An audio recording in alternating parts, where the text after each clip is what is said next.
Halo guys, Welcome to the Pakcik. Jangan lupa nonton video ini sehingga habis Dan terus mendukung channel ini. Bagi kalian yang ingin memaksimalkan penggunaan musik serta bass yang paling padu amat, kalian boleh mendapatkan Skull Candy Crusher Evo ini guys. Dengan harga 3 juta rupiah, Skull Candy Crusher Evo, serta boleh mengubah tune bassnya mengikut kesukaan kalian. Dan kalian boleh merasakan bass yang paling mantap pada headphone ini guys. Jangan lupa mendapatkan headphone ini.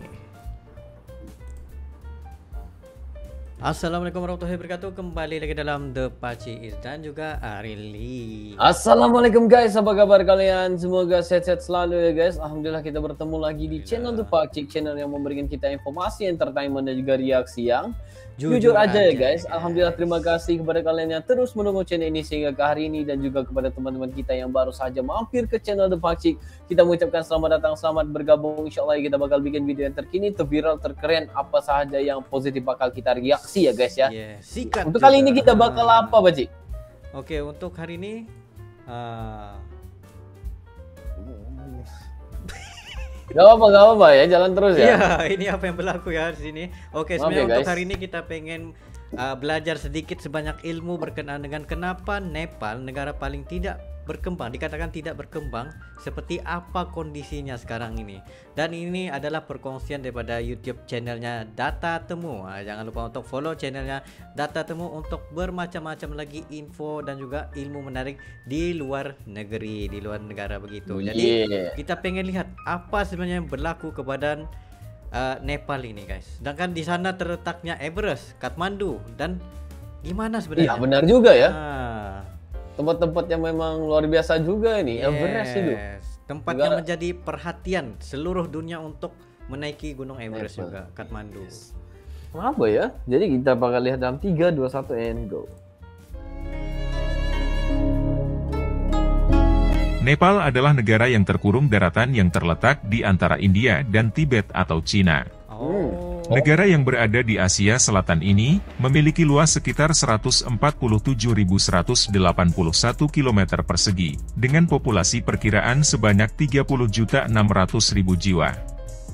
Bahasa resmi negara ini disebut Nepali, yang digunakan oleh sekitar 78% masyarakatnya. Negara ini menjadi salah satu negara di Asia yang tidak pernah dijajah oleh negara lain. Alasannya, karena negara ini mendapat perlindungan dari kerajaan Inggris. Dulunya Nepal merupakan negara kerajaan, namun pada tahun 2008, negara ini resmi berbentuk Republik Demokratis. Nepal adalah satu-satunya yang memiliki bendera di dunia yang berbentuk segitiga. Di mana bentuknya yang unik ini, konon melambangkan puncak tertinggi di dunia yaitu Everest, yang memang berada di negara ini. Negara ini berada di sepanjang lereng selatan pegunungan Himalaya, dan sekitar 75% wilayahnya ditutupi oleh deretan pegunungan Himalaya itu. Tidak heran jika negara ini memiliki julukan yaitu langit-langitnya dunia, karena terdapat 8 dari 10 puncak tertinggi di dunia. 8 puncak tersebut antara lain puncak Everest, Kanchenjunga, Lhotse, Makalu, Cho-Oyu, Dhaulagiri, Manaslu dan puncak Annapurnai. Dan lebih dari 1.300 puncak yang berada di pegunungan Himalaya, memiliki ketinggian rata-rata lebih dari 6.000 meter dari permukaan laut. Selain itu, pegunungan Himalaya juga memiliki penyimpanan es dan salju terbesar ketiga di dunia. Kota Kathmandu yang menjadi ibu kota negaranya, begitu populer bagi para pendaki, karena kota ini menjadi persinggahan sebelum menuju puncak Gunung Everest. Uniknya, kota Kathmandu menurut para ahli sejarah dan geologi, dulunya adalah sebuah danau yang mengering. Sejatinya, Gunung Everest terletak di perbatasan Nepal dan Cina, sehingga Everest memiliki 2 nama lokal yang berbeda. Di mana Gunung Everest oleh masyarakat Nepal disebut Sagarmatha yang artinya dahi langit, dan oleh masyarakat Tibet disebut Homolungma yang artinya Dewa Ibu Dunia.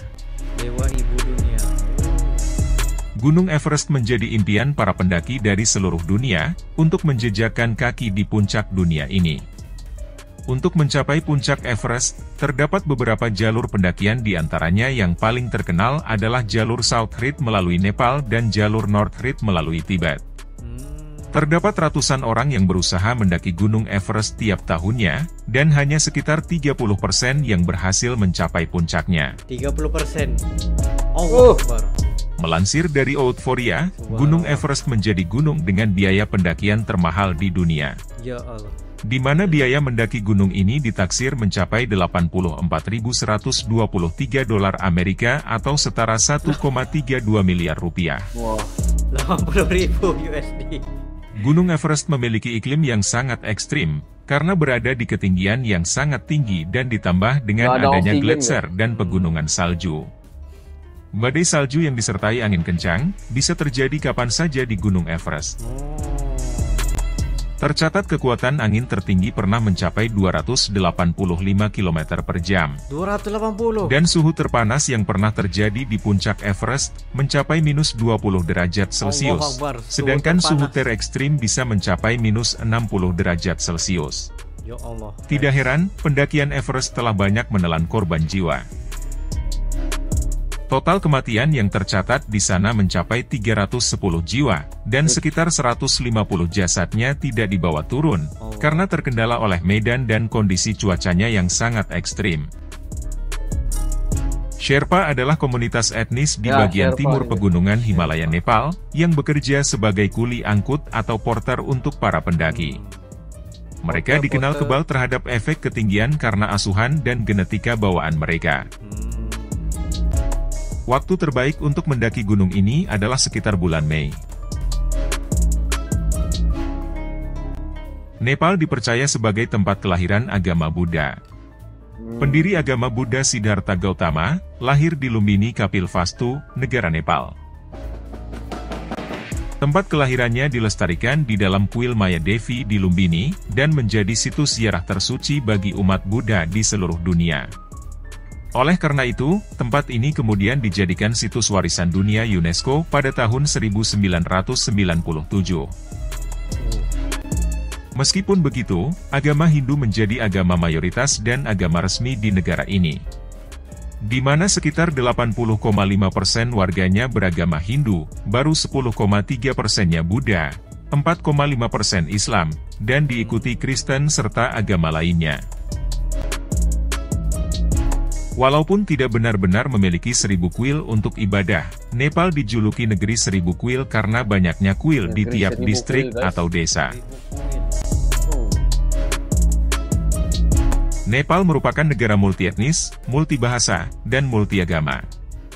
Setidaknya negara ini memiliki lebih dari 80 kelompok etnis, yang berbicara dengan lebih dari 123 bahasa. 123 Meski punya banyak suku dan agama, tidak pernah terdengar kerusuhan antar agama dan etnis di Nepal. Karena konstitusinya memberikan kebebasan untuk mempraktikkan budaya dan agama apapun di negaranya. Nepal adalah salah satu negara paling tidak berkembang di dunia, dengan sekitar seperempat penduduknya hidup di bawah garis kemiskinan. Dikutip dari World Data, PDB per kapita Nepal hanya sekitar 36,29 miliar dolar Amerika pada tahun 2021, dan menempati urutan ke-153 dalam daftar negara terkaya di dunia menurut paritas daya beli. Sumber ekonomi utamanya sebagian besar didasarkan pada pertanian, peternakan dan pariwisata. Pada tahun 2015, Nepal resmi menjadikan sapi sebagai hewan nasional yang dilindungi hukum yang sama dengan India. Sapi merupakan hewan suci bagi umat Hindu, oleh sebab itu membunuh dan makan daging sapi adalah tindakan ilegal di Nepal. Tidak heran jika mayoritas penduduk Nepal adalah vegetarian, di mana nasi dan jagung lebih banyak dikonsumsi daripada daging oleh penduduknya.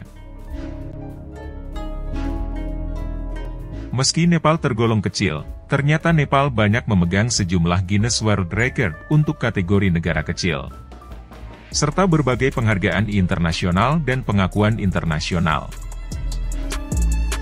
Selain memiliki puncak tertinggi di dunia, Nepal juga memiliki danau tertinggi di dunia yang dikenal dengan Danau Tiliho, dan memiliki danau terdalam di dunia di ketinggian 3.600 mdpl, yang dikenal dengan Danau Seipoksundo. Selain itu, Nepal juga memiliki ngarai terdalam di dunia yang dikenal dengan Ngarai Kali Gandaki, serta memiliki lembah tertinggi di dunia yang dikenal dengan Lembah Arun. Nepal juga memiliki 10 situs warisan dunia yang diakui oleh UNESCO, yang dibagi dalam kategori warisan agama, warisan budaya, dan warisan alam. Menariknya 7 dari 10 situs warisan tersebut berada di kota Kathmandu, dan menjadikannya negara dengan konsentrasi situs warisan terpadat di dunia. Tidak heran, jika Kathmandu dikenal sebagai Museum Budaya Hidup Dunia. Nepal memiliki sebuah tradisi unik di mana kamu akan menemukan satu-satunya dewi yang hidup di bumi. Anak perempuan Nepal yang belum masuk ke masa pubertas, bisa punya kesempatan untuk menjadi seorang dewi. Dewi ini bernama Kumara, yang dianggap sebagai manifestasi duniawi dari energi wanita ilahi atau inkarnasi dari Dewi Taleju, atau dikenal sebagai Durga di India. Mereka ini akan pensiun ketika sudah puber atau terkena penyakit dan kecelakaan. Nepal mengikuti kalender Bikram Sambat, yaitu kombinasi dari kalender matahari dan bulan. Kalender ini dihitung lebih awal 57 tahun dari kalender Gregorian yang digunakan hampir secara global. Kalender ini digunakan untuk menentukan hari-hari libur keagamaan Hindu dan Buddha di Nepal. Hari Sabtu adalah hari libur di Nepal, sementara hari Minggu, orang akan bekerja seperti biasanya. Ya, benar-benar. Mayoritas masyarakat Nepal tidak berjabat tangan untuk menyambut orang. Tetapi mereka akan menempelkan dua telapak tangannya, sambil menyebut Namaste atau juga dikenal sebagai Namaskar. Namaste dalam sapaannya bisa diartikan saya menghormati Tuhan dalam dirimu. Selain mengatupkan kedua telapak tangan, membungkuk juga akan membantu Anda mendapatkan rasa hormat dari penduduk lokal dengan lebih mudah. Nepal dipercaya dihuni oleh makhluk aneh yang dijuluki Yeti oleh penduduknya. Kaum Tibet Himalaya menyebutnya sebagai Jigou, yaitu makhluk berkaki dua yang bertubuh tinggi dan besar. Makhluk salju Yeti ini dianggap sebagai penjelajah Nepal, tetapi tidak ada satupun orang yang pernah bertemu dengan makhluk ini. Bagi banyak ilmuwan, cerita Yeti ini hanya sebuah legenda di kawasan hutan Himalaya. Nepal adalah salah satu negara kecil yang paling banyak mempunyai bandara di dunia. Total ada 48 landasan udara yang tersebar di negara tersebut. Bandara Lukla adalah salah satu bandara di Nepal yang dianggap paling berbahaya di dunia. Bandara Lukla dianggap berbahaya karena memiliki landasan pacu yang sangat pendek sekitar 527 meter. Oleh karena itu, sulit bagi pilot untuk lepas landas dan mendarat di sini, dan hanya pilot berpengalamanlah yang diperbolehkan untuk penerbangan di bandara ini. Gila, guys. Bandara Lukla juga dikenal sebagai Bandara Tenzing Hillary, dan merupakan pintu gerbang menuju Gunung Everest. Pohon ganja sangat mudah ditemukan di negara Nepal. Meskipun ganja sebagai barang yang ilegal di Nepal, namun pohon ganja sangat mudah ditemukan di negara ini, yang kebanyakan tumbuh di daerah pedesaan, di sekitar jalan, selokan, tanah pertanian dan lereng gunung. Bahkan Nepal pernah menjadi sarang pecinta ganja pada tahun 1960-an. Orang Nepal dikenal memiliki keberanian yang luar biasa di dunia. Salah satunya Gurkha, yang merupakan prajurit paling berani di dunia yang mendapat julukan Gorkhali. Bahkan kehebatan tentara ini pernah menjadi tentara bayaran dari Angkatan Darat Inggris selama Perang India. Brunei juga. Nama Gurkha berasal dari Gorkha yang berarti tanah para pemberani. Dan memiliki moto lebih baik mati daripada menjadi pengecut. Orang Nepal sudah biasa hidup dalam kegelapan, di mana penduduknya hanya bisa menikmati listrik 9-12 jam setiap harinya. ada limit. Ini sedikit ironis, 12. karena Nepal memiliki banyak danau dan sumber air tawar yang melimpah untuk dijadikan sumber energi listrik. Betul. Pada tahun 2015 yang lalu, Nepal dihantam gempa besar berkekuatan 7,9 skala Richter, yang menewaskan sekitar 17.000 jiwa. Gempa tersebut telah meluluhlantakkan sebagian besar negara tersebut, termasuk ibu kotanya Kathmandu. Nepal memiliki festival Gadimai yang banyak menuai kecaman oleh dunia internasional. Festival Gadimai adalah upacara pengorbanan hewan terbesar di dunia secara brutal. Upacara ini diadakan setiap 5 tahun sekali, namun telah mendapat tekanan untuk mengakhirinya dalam beberapa tahun terakhir.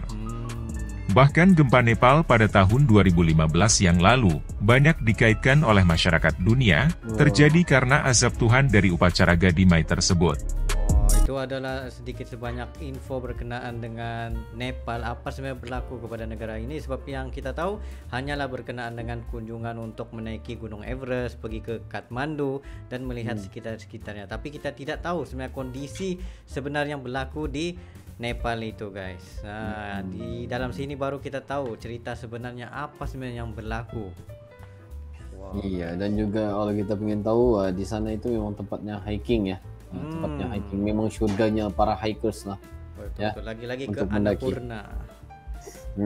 Benar-benar ya. Memang kebanyakan perkongsian juga daripada teman-teman yang berada di Nepal itu memang seru sebenarnya. Karena keasrian tempat itu memang masih terjaga sebenarnya, guys ya. Itu luar biasa juga tuh ya. Dan juga kalau kita lihat ya benar lah, kalau tantranya itu memang yang berani ya. Kalau Inggris akan ambil mereka menjadi tantra upahan ya untuk Queen Elizabeth gitu ya. Dan juga kalau nggak silap aku yang dikabarkan di Brunei Darussalam juga ya, Sultan mengambil Gurkha ini untuk menjadikan masih juga yang untuk menjadi tantra upahan juga ya. Gitu, guys. Dan satu lagi berkenaan dengan infrastrukturnya, kita tahu kenapa Nepal ini susah untuk mendapatkan kemajuan disebabkan infrastrukturnya tidak ada sebarang development yang baru, dan juga pembaik pulihan itu pun jarang berlaku juga, serta kadar kemiskinan yang tinggi. Itu yang menyebabkan Nepal ini menjadi negara yang begitu aja. Iya, karena kalau kita lihat kondisinya juga ya, kawasan itu kawasan gempa, Pak Ci. Jadi nggak sesuai untuk pembangunan yang seperti tempat-tempat yang tinggi. Tapi sebenarnya aku kaget juga ya bila diberitahu tentang elektrik ataupun sumber itu banyak. Sumber banyak, tapi dikawal. Listrik cuma dikawal sehingga 9 hingga 12 jam. Nggak tahu lah. Jadi guys ya, mungkin kalau kalian ada pendapat lain sila komentar di bawah. Insyaallah kita bakal urai dan lihat nanti. Ya mungkin itu untuk kali ini, Bos ya. Itu saya barang bro. Sekiranya kan ada lagi sebarang video untuk direaksi, just komen double dengan link, dan insyaallah kami akan coba yang terbaik untuk merealisasikan video-video Anda. Ya, mungkin itu saja untuk kali ini. See you for the next video. Assalamualaikum warahmatullahi wabarakatuh.